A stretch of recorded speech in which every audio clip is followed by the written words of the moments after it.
Okay, and we're live. All right. Um, Thank you for joining us. Um, we have a very special guest today. He's a composer, arranger, educator. He currently teaches at the Western Illinois University, where he's an instructor. Um, he teaches jazz piano, amazing pianist, amazing composer. Where he was actually my teacher for 2 years. I started with you for 2 years, Dr. Whitney Ashe. How are you? I'm all right. Nice to see you again. Yeah, nice to see you. We've been hearing a lot this year. These are challenging times. These are difficult times. We've been hearing that for the better part of the year.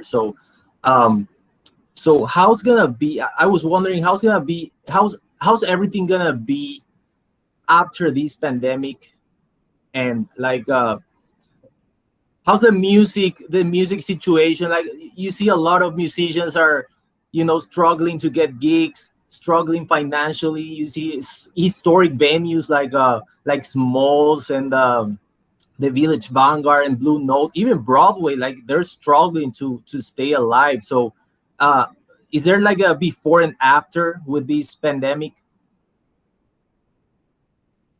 I mean, I like to think optimistically about this. It's definitely tough, and all my friends that are still in New York are having a tough time. Like those venues are closing down, but places like Smalls have done an amazing job staying open and moving into like a different format. Like Smalls itself has moved to a nonprofit format, and it's been able to subsidize performances every single day, which is kind of remarkable. I mean, I think it's going to be a while before you really get back to some level of normalcy, but I also feel like if this pandemic has reminded any people of anything, it's reminded them of the importance of of seeing people and being around people and being out and just experiencing music on your computer or even virtual concerts. It's not the same thing. People may have kind of forgotten that, but I think they'll remember that. I think you're going to see a real return to live music things after things start settling down. That's my prediction. And there are some clubs that'll probably end up folding, but I think in cities like, say, New York City, I bet you the rents are going to start going down, and it's going to be a lot cheaper to start up a new place. So you could see kind of a resurgence. I think back to like the pandemic, the flu pandemic, the Spanish flu of 1917. That kind of led into the Roaring Twenties. I think there's going to be a kind of a thirst for entertainment, a thirst for experiencing art live and experiencing culture like collectively. So I hope that's going to lead to a resurgence in music. But it'll be interesting to see like certain things, like orchestras and things like how they're going to recover from all of this. That's a whole other series of questions. Yeah, we really hope so. um and even with the universities, like they're going with the online teaching and stuff. Like, if I would have told you a year ago, let's do ensemble through Zoom or Google Meet, you would have told me that I was crazy. Like, how can you do that? But we are doing it. Like, we're teaching like online, like like even ensembles are going online. But it's really tough, but we're still doing it, right? Yeah, absolutely. The ensembles that I teach, I've been doing face to face, but I have a bunch of friends that run ensembles, doing them virtually, and you just have to think creatively about what you can do. Um, and there's certain things that are advantageous. Like, for example, you could have the ensemble record something, and then you could give feedback on a specific recording rather than have to do it on the fly. You could listen to it multiple times. I have a friend who teaches at Belmont University, and his new method for teaching is he'll teach half the lesson. He'll teach the lesson based on the recording that the students have submitted, and he feels like in a lot of ways it's much more advantageous, and there's more accountability for the student to actually have to have their stuff ready performance level for him to talk about. So I think that can be an advantage, but yeah, teaching ensembles via Zoom is still, it's not ideal. I think there's some software that are getting better and better, but it's still, you know, you could still be running an ensemble and half the sound just cuts out. Well, I guess that's the end of the rehearsal. So Yeah. Well, thank God for internet, these online platforms, because if this would have happened like 20 years ago, I mean, what would have happened? Like, it would be a totally lost year, right? yeah, you guys could submit cassette tapes. And mail them off to your instructor, and you get feedback like a week later. So yeah, I guess, yeah, if it's going to happen, it's good to have, at least we're all plugged in. So right, yeah, great. So I wanna ask you about music education. Like, you're an educator, and you've been around, you know, like some great musicians, some great teachers.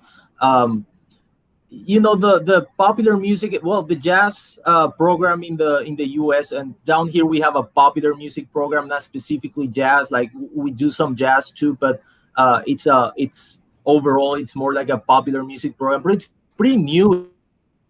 Even the jazz program in the US, and like, it's pretty new, right? So is there anything that you don't like and you do like, something that you wish universities will be doing more or less? as far as education in like the jazz and the popular music world, Right. yeah, I think I think that a jazz program has to be willing to adapt to accommodate for the new ideas that are constantly coming out. Sometimes I've seen jazz programs that are sort of, stuck in this idea of what jazz was at a certain period of time. It's sort of like sometimes it can be kind of a limited presentation. And I think there's ways that certain topics could be addressed. Like, for example, my experience in music school, the idea of rhythm and teaching rhythm is such it's a thing that doesn't really happen in any kind of ear training class or any kind of basic musicianship class in any conservatory level that, at least that I've been around. I mean, other than the most rudimentary aspects of it, but to be able to like handle and kind of understand some basic polyrhythms is really crucial for a musician, regardless of the genre. Like if you're a classical musician and you're working in the new music genre, just like familiarity with some of these polyrhythmic approaches, like being really familiar with aspects of, like, say, 4/3 and being comfortable working with that, or a jazz musician being comfortable with all of the odd meter stuff that's just become so much a part of the modern jazz vocabulary, but it's often not presented in the college level. So I would say, that kind of adaptability. I think a lot of schools are also really slow to embrace some of the developments that have happened in the popular music world. And I think you could cast a wider net also if you had offered, say, courses in songwriting, and have that be something that, like, in a commercial composition program, that being able to really handle a melodic line. A lot of the jazz composition that I came across is like dealing pretty specifically with like harmonic complexity. Things like learning how to write melody effectively aren't really addressed, and maybe there's not much of a pedagogy for it. I'm not really sure, but I'd like to see more of that in a jazz thing as we go forward, and figure out how jazz is taught and how jazz factors into a commercial music program as well. I think one of the interesting things about a jazz program is a lot of times a jazz program is for people that don't want to necessarily major in classical music. Not that they want to play, but it's the only option. And I hope that we in the jazz education world don't get complacent and assume it's always going to be like that, because you're starting to get major programs that are really gearing high level instruction towards people that are interested in other kinds of music. And I think jazz can adapt and accommodate those students, but it has to make a part of their mission to do that. Yeah, I came across this YouTube video a few weeks ago about, Adam Neely, right? So yeah, Sure. he has a very popular YouTube channel. So he was talking about music theory specifically, and how music theory, the music theory that is taught in the universities today are still like, um, I would say outdated, in a sense that they don't really teach, let's say, the music of Duke Ellington, or let's say Thelonious Monk, or even Miles Davis. And you don't have to really be a jazz major to, appreciate the genius of Duke Ellington and or even Monk and his compositional complexity, right? Right.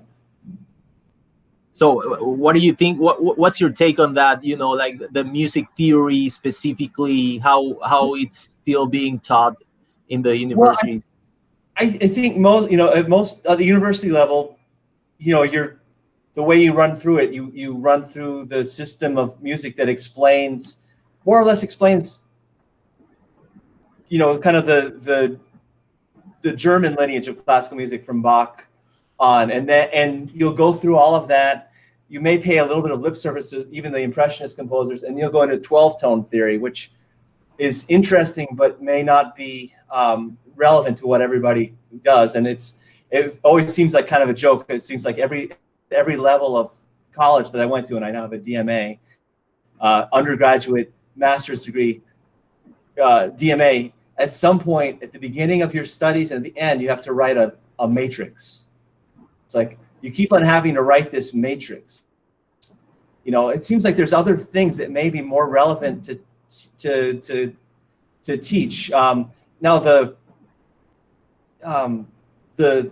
it's incredibly rich stuff that you teach, especially for the tonal harmony. If you can really understand that, it gives you just a huge framework for understanding standards. And I think you end up understanding a lot of what Duke and what Monk do, because both those guys were really versed in the American songbook. Look at the song choices that Monk plays in the 1920s. He's drawing from really heavily, especially from the early American songbook, and all those American songbook composers grew up playing classical piano lessons, and they, those same moves exist the same way that you would use a diminished seventh chord, the same way you'd use secondary dominance, and the same kinds of modulations all exist and are relevant.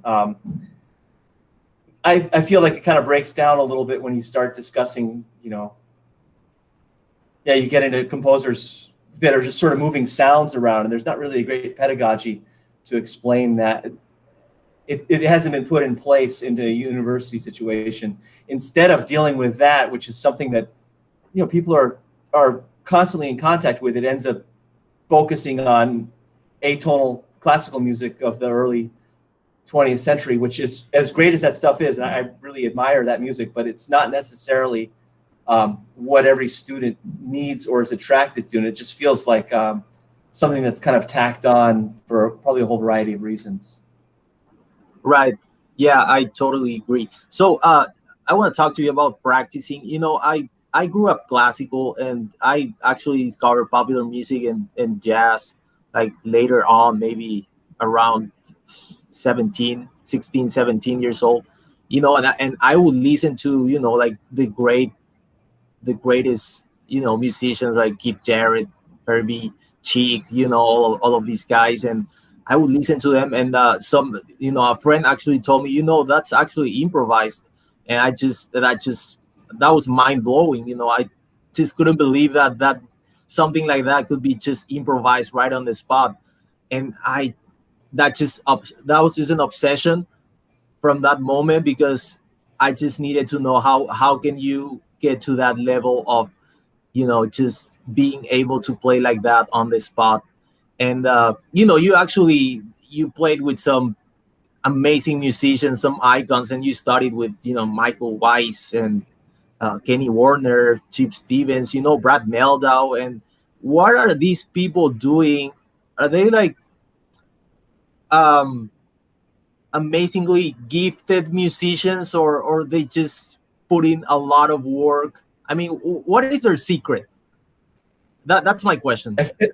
Yeah, all those pianists that you mentioned, Kenny Werner, Michael Weiss, Chip Stevens, Brad Meldau, they all have a really great starting place with the instrument itself, where the instrument, they're all fantastic pianists, and they dealt with the instrument sort of the same way that you did with a pretty extensive classical piano training, and I think that really helps. Helps to play. It helps to play and not have the instrument itself get in their way. But there's also, I think, with improvising, there's a certain kind of a patience and a discipline, because you could take a concept, say for example, like a harmonic concept, say like like a block chord concept, and you might need to really work on that for 6 months or a year before it really becomes part of what you end up playing. That takes an extraordinary amount of patience, because you don't have that same idea as like in a classical piece. If you learn a Chopin etude, it's like you can play it or you can't. But like even if there's some kind of a harmonic concept that you understand intellectually and you can kind of do as an exercise, it still might be another 6 months before it really comfortably enters into your playing. And I think the best players are the ones that are patient enough to allow that to happen. I think there's a lot of really talented players that don't quite take the time to really understand what it is they're playing from, so they continue to build on this foundation that's not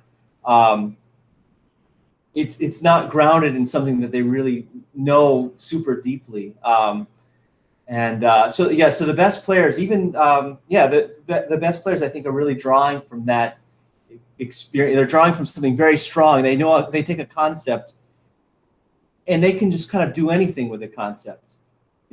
I remember seeing a master class by a trumpet player named Scott Wenhold, and one of the things he said was like, there's really like 3 or 4 things that I do, which is an exaggeration. He does a lot more than that, but he knows those things so well that he can just spin them into like lots of different things. And that's a huge amount of discipline to understand something so deeply, where you can just continually allow it to inform what you do. So I think that's like jazz practice involves a lot of that. So in conclusion, you could say that you can take a concept, whatever it is that you're working at the moment, and just be patient with it. Yeah, I think you have to be patient. You have to be disciplined with how you're working on that concept. You can't be just satisfied with just doing it one way or on one song. It has to be able to affect what you do in every possible way. Then it really becomes part of your concept, or part of your vision for music. Otherwise, it just becomes like this little thing that you can kind of do. And the best players, I think, everything they play has that feeling to it. It's something so deeply ingrained in what they do, even if they're not playing as much of a variety of stuff as somebody like Brad, who may be able to take concepts and internalize them faster than the average guy. You still find amazing players that have maybe a more limited. You don't notice them as being limited, because what they know so well, and it affects what they do so deeply. Like you don't miss anything from them. So I think, and I think that's a question of a lot of patience and hard work, and it's a teacher can help you through that, but I think it's a lot of that has to be really self-directed. It's like only you really understand when you really know something. Yeah, that's extremely valuable information. Like, I think the students, not just from Paraguay, but all the students that are listening and tuning in are gonna find this extremely beneficial. Sometimes they just want immediate results. They get frustrated because they don't get one thing right away, and they just quit. Myself included, sometimes try not to anymore. And Me too. It's you know, it's not easy work. You know, it takes a lot. You know, and I can think of a lot of things that I kind of half learned, and then they just didn't really stick. You know, I didn't do the work necessary to really understand what it was I was trying to do. And I'm not the only guy that had that happen to them. That happens. Right. It happens a lot. It's just part of the process. And I think I'm more disciplined about it than I used to be. I used to get frustrated. So I want to ask you about advertising your work. You know, like back in the days, it seems to be, I don't know if it was easier, maybe it wasn't, it was less overwhelming and more simple. But back in the days, if you want to get your music out there, you know, for the people to listen to, you need to get a, you had to go to a record label and get a record deal, you know, and you record your music and you put it out there, you know. But today, you know, with all these social media platforms, you have to keep up with, you know, 10 different social media accounts. And, you know, you have like SoundCloud, and you have YouTube, and you have Spotify, and you have Instagram, and, you know, so many others. And, you know, like it seems to me that young musicians are too overwhelmed about that, because it is easier, you know, it is easier to record. You can just record everything on your phone and just put it on YouTube, or put it on SoundCloud or Spotify out there. But what's your take on that? Like, what do you think about, you know, all these platforms that allow you to put your music out there? Well, I mean, I think you kind of summed it up pretty well. There's a lot of them, and it is very easy to put out your platform. The trick is to get people to want to hear what you're putting out. I think you want to. I think you kind of want to curate what you're putting out. I mean, I think one thing this is going to do is, you know, it's going to put the impetus on the artist to have some kind of a strong vision about what it is that they're trying to do. Like, who are you? Because there's lots of people that sound great that are putting stuff up on YouTube all the time. It's really not enough to do that. It has to be something more compelling than just something really well played if you want to build an audience. As far as those platforms go, yeah, that's a. I guess it kind of depends on what you're going for. I mean, if you're going for like what Adam Neely does, I mean, he's been able to use YouTube so effectively, and a number of other people as well. But then I see other people that are using that use Bandcamp, and maybe their tendency isn't going to be presenting themselves as educators so much, and they want to present full albums. And Bandcamp is really well set up for that. Like, you can put out something really beautiful and personal in a way that I don't think YouTube, it doesn't translate as easily, at least for me, to YouTube. But I've made some amazing discoveries on Bandcamp of artists that I don't know if they're necessarily YouTube artists as much as people that are trying to make albums. They're trying to make, you know, these longer things that really require like full attention, and they're also not presenting themselves as educators. And I think that's one of the things that, like, you know, Adam Neely does, and I guess that guy Rick Beato does as well. And there's a bunch of other guys that are presenting themselves as educators, and YouTube is great for that, you know. But I think if you want to put out like an album track, I would think about thinking about what you want to do and figuring out what's the platform that's going to make this work the best. And then, I mean, the unfortunate thing is, okay, like, everybody can put it on their phone, but, you know, quality of presentation accounts for a lot. So you probably have to invest the money that you're not spending on going in the recording studio. You're probably spending on buying a couple microphones, you know, getting the lighting that looks pretty good, and just figuring out ways of drawing in a wider audience, you know, because, you know, in this day and age, and I'm not exactly the best guy to talk about this, because I definitely have some pretty low quality sound videos up on YouTube. But in this day and age, I think the presentation becomes more important. You're just looking for anything that's going to separate you out from everybody else that's basically doing the same thing. Because, like you said, the technology is available, and there's certainly no shortage of people that play really well. Right. Yeah. Yeah. And as far as making money as a musician, with social media, like back right before social media, like musicians complain about like record labels not paying them enough. You see, Right. and you would have thought like, okay, with social media now I'm gonna control the music, and I'm gonna make 100% of the money, and I'm gonna keep all the money that I make. But that's not really the case. Like you see with Spotify, the problem, um, musicians are getting paid like next to nothing, even like well accomplished musicians, right? Oh, absolutely. And I mean, right now, of course, taking away the touring is really a difficult thing. You take that away, and people don't have a lot left. And it's been like that for a while. Really, it's been like that for a lot of people on major labels. They're not making a lot of money off of their recordings. They were making it off of tours and sometimes selling merchandise.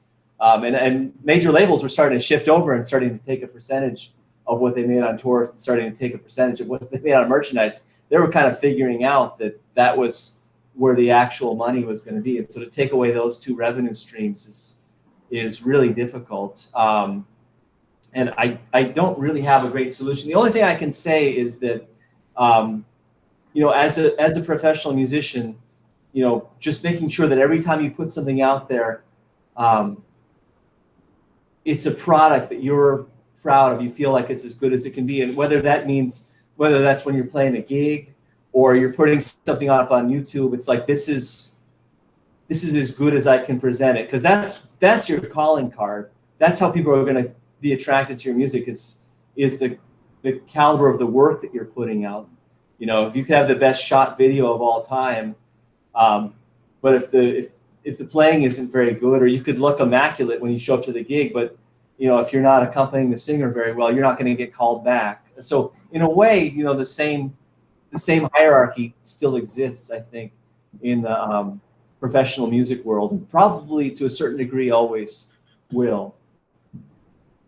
Yeah, right. It seems to me that these record labels have all the angles figured out, right? Well, now, so many really good record labels are pay to record. You do the whole recording, they put it out under their name, and what they offer is the reputation of the label, good packaging, and they'll get you some reviews, and reviews are not always easy to come by. And a lot of times in some of the trade magazines too, I know I have friends that are professional classical musicians, and sometimes they have to pay for reviews in magazines. Oh, okay. So it's a dicey thing. Right. Okay. So what would you tell like young musicians that are trying to make it out there? Whether they're performers, composers, arrangers. Like, what's something that you would have done at the age of, let's say, 22, 23, something that you did wrong, or maybe you didn't do, and you said you think, oh, maybe I should have done this when I was younger. Like, what can you tell like these young musicians? Well, I can tell you for my own the mistakes that I've made. I wish that when I was 22, 23, I was around, but I wish I was around more. I wish I made it a point of meeting everybody that was on the scene, and made a point of being out every night, hearing people, building that kind of reputation. Also made a point of putting together bands with people that were much better musicians than I was, and learning, because there's no better way to learn how to play really any kind of music than to be working with the very best people that you possibly can. That goes for jazz, but it also goes in the like you're a composer, just getting the best people that you can possibly have to read your music, and getting as much feedback as you possibly can.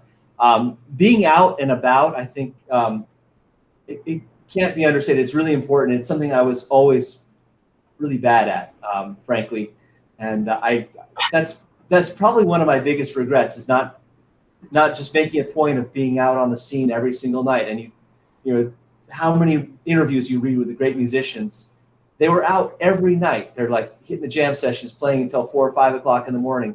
They commit 10 years of their life. They maybe not be doing that when they're 35, 40, 50 years old, but they were doing that throughout their 20s for sure.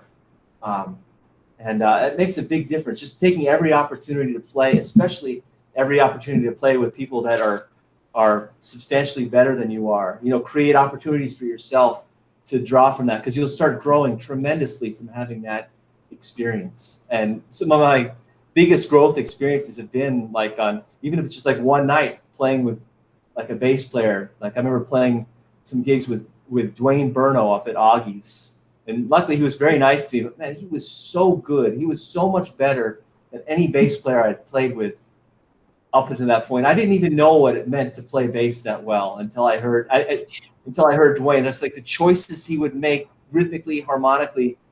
You know, it's not the kind of thing you're going to pick up just listening to records. You need to like experience that one-to-one.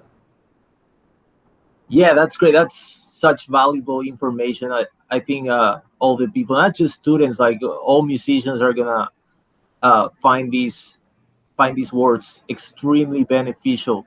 Dr. Whitney Ashe, we really need to get you down here for a festival, you know, for a week or two, something like that. We really need to get you down here.